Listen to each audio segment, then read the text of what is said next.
Hello student, Wasim sir यानी मैं बात कर रहे थे। एनसीईआरटी की रीडिंग लगा रहे थे बायोलॉजिकल क्लासिफिकेशन का। हम क्लास में ऑफलाइन आपको पूरा डिटेल पढ़ा रहा हूं मैं, और उसी के साथ साथ ऑनलाइन में एनसीईआरटी की रीडिंग भी कर रहे हैं हम लोग, साथ साथ एनसीईआरटी भी कर रहे हैं। तो मैंने आपको फर्स्ट पेज और सेकंड पेज और थर्ड पेज एनसीईआरटी की बात की थी। थर्ड पेज पे ही कुछ बचा हुआ है तो उसकी बात करते हैं। चलिए, किंगडम मोनेरा की बात करेंगे आज। देखिए, रेडिंग लगाते हैं एनसीईआरटी की। फर्स्ट जो है किंगडम मोनेरा में पहली लाइन देखिए आप ध्यान से, तो लिखा होगा bacteria are the sole member of the kingdom Monera. यानी इस किंगडम मोनेरा का सोल मेंबर मतलब इकलौता मेंबर, अकेला सदस्य, एकमात्र कौन है? बैक्टीरिया। यानी आज के बाद कोई कहे मोनेरा का मतलब क्या है, तो मोनेरा का मतलब है बैक्टीरिया। यानी मोनेरा कोई बोले तो आपके दिमाग में क्या आना चाहिए? बैक्टीरिया। एनसीईआरटी की पहली लाइन यही कहता है कि जो मोनेरा किंगडम का सोल मेंबर है वो है बैक्टीरिया। अब आते हैं इसके बाद वाले सेकंड लाइन पे। आपसे कोई पूछे ये सवाल कि ये बताइए कि मोनेरा किंगडम में बैक्टीरिया है और बैक्टीरिया यूनिसेलुलर प्रोकैरियोट्स है, इसका मतलब ये माइक्रोस्कोपिक है। तो सवाल आपसे कोई पूछे कि कौन सा ऐसा ऑर्गेनिज्म है जो कौन सा माइक्रो ऑर्गेनिज्म है जो मोस्ट एबंडेंट है, तो आंसर क्या देंगे आप? बैक्टीरिया। वही लाइन लिख रहा होगा कि they are the most abundant microorganism. तो ये क्या भाई? Most abundant microorganism. यानी आज के बाद आपसे सवाल पूछे कि कौन सा माइक्रोब्स है जिसका नंबर सबसे ज्यादा है इस दुनिया में, तो आप आंसर क्या देंगे? बैक्टीरिया। अब आ जाइए सेकंड लाइन पे, नेक्स्ट लाइन को देखते हैं हम। बैक्टीरिया अकर ऑलमोस्ट एवरीवेयर। यानी बैक्टीरिया लगभग, ऑलमोस्ट, संभवतः इस पृथ्वी पर हर जगह पाया जा सकता है। एयर में भी, वाटर में भी और सॉइल में भी। यानी कोई ऐसा जगह नहीं इस पृथ्वी पर का जहां बैक्टीरिया ना पाया जाए। ऑल एवरीवेयर को हम लोग बोलते हैं कॉस्मोपॉलिटन। तो कहीं कहीं पर ये वर्ड लिखा होता है कि बैक्टीरिया आर कॉस्मोपॉलिटन। ये बात बैक्टीरिया के लिए तो लिखा ही हुआ है। एनसीईआरटी में फंजाई के लिए भी ये बात है कि फंजाई भी ऑलमोस्ट क्या होता है? कॉस्मोपॉलिटन। और कॉस्मोपॉलिटन का मतलब एवरीवेयर पाए जाते हैं। आज ये नेक्स्ट लाइन को देखते हैं हम लोग। इस बात को एक्सप्लेन करने के लिए, यानी इस लाइन को समझाने के लिए कि bacteria most abundant micro organism है, इसको सपोर्ट करने के लिए एक लाइन और दिया हुआ आपके एनसीईआरटी में कि hundreds of bacteria are present in a handful soil. अगर आप एक मुट्ठी मिट्टी उठाते हैं, उस एक मुट्ठी मिट्टी में कितने बैक्टीरिया हो सकते हैं? Hundreds of bacteria. यानी 100 से भी ज्यादा क्या हो सकते हैं? बैक्टीरिया हो सकते हैं। ये बताओ, इस पृथ्वी पे एक मुट्ठी मिट्टी नहीं ना है यार, बहुत ज्यादा मिट्टी है। इसका मतलब ये हुआ कि इस पृथ्वी पर बैक्टीरिया का नंबर सबसे ज्यादा है। चलिए, अगर हम बात करेंगे नेक्स्ट, अब एक और बात कि बैक्टीरिया जब एवरीवेयर पाया जाता है, इस बात को भी एक लाइन से सपोर्ट दे रहा है। कह रहा है इस पृथ्वी का जो मोस्ट एक्सट्रीम हैबिटेट है, हार्श हैबिटेट जिसको बोलते हैं, जहां दूसरे ऑर्गेनिज्म सरवाइव नहीं कर पाते, वहां भी बैक्टीरिया सरवाइव कर जाते हैं। इसीलिए मैं बैक्टीरिया को थेथर बोलता हूं, क्योंकि ये हर जगह सरवाइव कर जाते हैं, मरते ही नहीं है।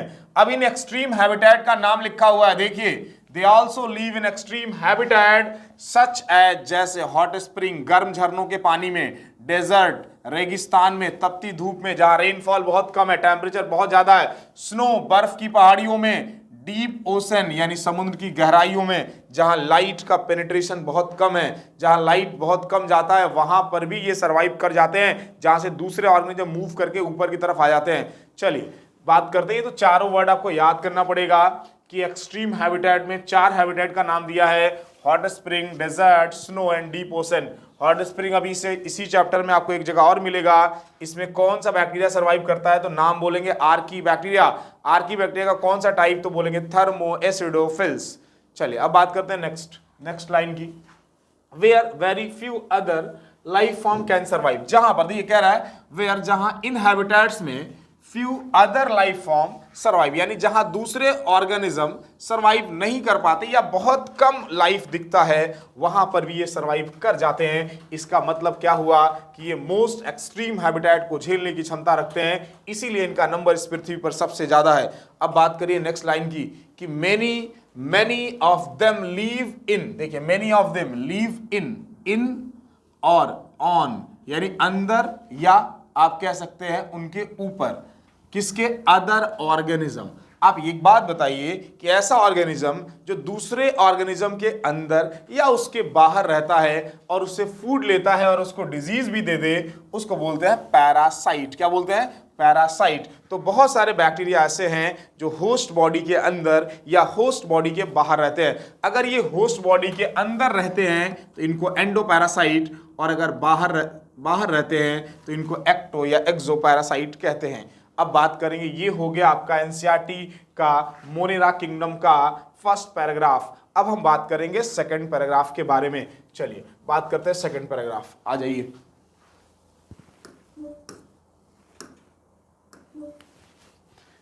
इस सेकंड पैराग्राफ में बैक्टीरिया के शेप की बात कर रहा भाई, कि बैक्टीरिया कितने शेप के हो सकते हैं। तो according to NCERT, on the basis of shape, bacteria जो है वो 4 टाइप के हो सकते हैं। बात करते हैं इन बात को, देखिए bacteria are grouped under 4 categories based on their shape. किसके बेसिस पे, शेप के बेसिस पे।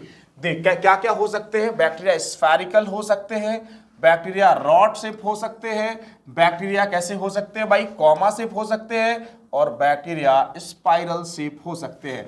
याद रखिएगा कि अगर बैक्टीरिया स्फेरिकल है तो इसको लैटिन में कोकस बोलते हैं सिंगुलर, और अगर प्लूरल बोलेंगे तो कोकाई। रॉड शेप को लैटिन में बैसिलस इज अ सिंगुलर और बैसिलाई इज द प्लूरल।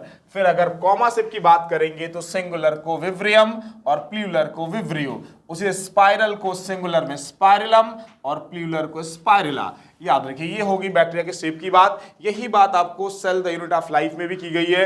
अब यहाँ पे फिगर से भी समझा रहा, देखिए इस बात को। ये बहुत सारे स्फेरिकल बैक्टीरिया हैं तो प्लूरल में होंगे तो कोकाई बोलेंगे, और यहाँ पर बहुत सारे रॉड से बैक्टीरिया हैं, प्लूरल हैं, कई सारे हैं तो बैसिलाई बोलेंगे, और यहाँ पर बहुत सारे क्या है भाई, स्पाइरल शेप के बैक्टीरिया हैं और कई हैं नंबर में तो इसको स्पाइरिला बोलेंगे।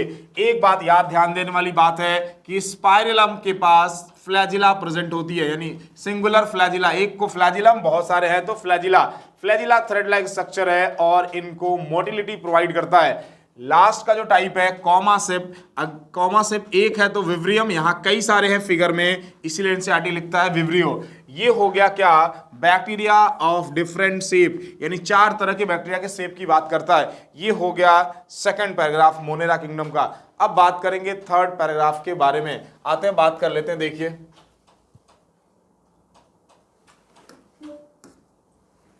देखिए इस पैराग्राफ में 2 इंपॉर्टेंट लाइन दिया हुआ है, बहुत ही इंपॉर्टेंट लाइन है, उन दोनों को डायरेक्ट मार्क करता हूं मैं। पहला, बैक्टीरिया का स्ट्रक्चर सिंपल है, और बैक्टीरिया का स्ट्रक्चर बहुत ही सिंपल है, लेकिन इसका बिहेवियर जो है वो बहुत ही कॉम्प्लेक्स है। ये बड़ा इंपॉर्टेंट लाइन है, कह रहा है बैक्टीरिया का स्ट्रक्चर सिंपल है लेकिन बिहेवियर कॉम्प्लेक्स है। स्ट्रक्चर सिंपल इसलिए है क्योंकि बैक्टीरिया प्रोकैरियोटिक ऑर्गेनिज्म है, और अगर जिसका सेल टाइप प्रोकैरियोट्स है, प्रो मींस प्रिमिटिव, कैरियोटिक मतलब कैरी ऑन, कैरी ऑन का मतलब होता है न्यूक्लियस, यानी ऐसा सेल जिसमें लेस डेवलप न्यूक्लियस है। लेस डेवलप न्यूक्लियस का मतलब इसमें ना न्यूक्लियर मेम्ब्रेन है, ना न्यूक्लियोलस है, ना न्यूक्लियोप्लाज्म है, सिर्फ उसमें क्रोमैटिन मटेरियल है। और क्रोमैटिन मटेरियल में भी सिर्फ क्या होता है, circular DNA, double stranded circular DNA, और नॉन स्टोन प्रोटीन जिसको बोलते हैं पॉलीअमीन्स। अगर आप सेल ऑर्गेनेल की भी बात करें तो सेल ऑर्गेनेल में all membrane bound cell organelle absent होते हैं, बस राइबोसोम प्रेजेंट होता है, कुछ इंक्लूजन बॉडी होंगे। और सरफेस स्ट्रक्चर की बात करते हैं तो 3 हो सकते हैं, फ्लैजिला, फिम्ब्री और इसके अलावा सेक्स पिलाई। तो कुल मिला के कहने का मतलब यह है कि बैक्टीरिया का स्ट्रक्चर वेरी सिंपल इसलिए लिख रहा है क्योंकि बैक्टीरिया का जो सेल टाइप है वो प्रोकैरियोट्स है, और प्रोकैरियोटिक सेल का मतलब जो बहुत ही प्रिमिटिव सेल है। अब एक बात और भी सोच सकते हैं यार कि ये बताइए जो अर्थ पे पहली बार बना होगा, यानी जब लाइफ ओरिजिनेट हो रहा होगा तो जो पहला लाइफ इवॉल्व हुआ वो बैक्टीरिया था, और बैक्टीरिया का सेल टाइप कैसा होगा, जब पहली बार इवॉल्व हो रहा है तो पहले प्रिमिटिव होगा या वेल डेवलप होगा, तो जाहिर सी बात है प्रिमिटिव होगा, और अगर प्रिमिटिव है इसका मतलब सिंपल स्ट्रक्चर होगा।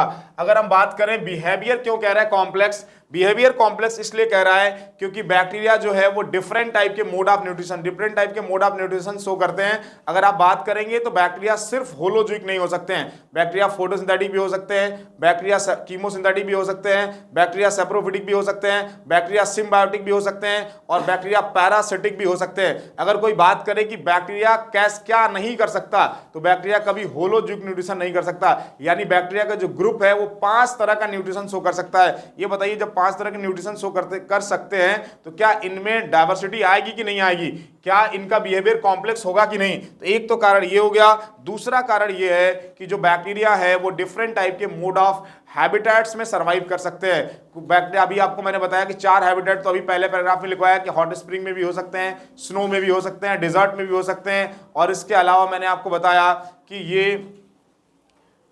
ये 4 हैबिटेट्स आपको बताए थे। तो इसीलिए भाई बात करेंगे कि बिहेवियर कॉम्प्लेक्स है। बिहेवियर कॉम्प्लेक्स होने का 2 ही कारण है, different type of mode of nutrition और डिफरेंट टाइप ऑफ हैबिटेट्स में सर्वाइव करना। आगे की बात कर रहा है, देखिए, compare to the many other organism bacteria as a group so the most, एक और लाइन आ गया, मोस्ट एक्सटेंसिव मेटाबॉलिक डाइवर्सिटी।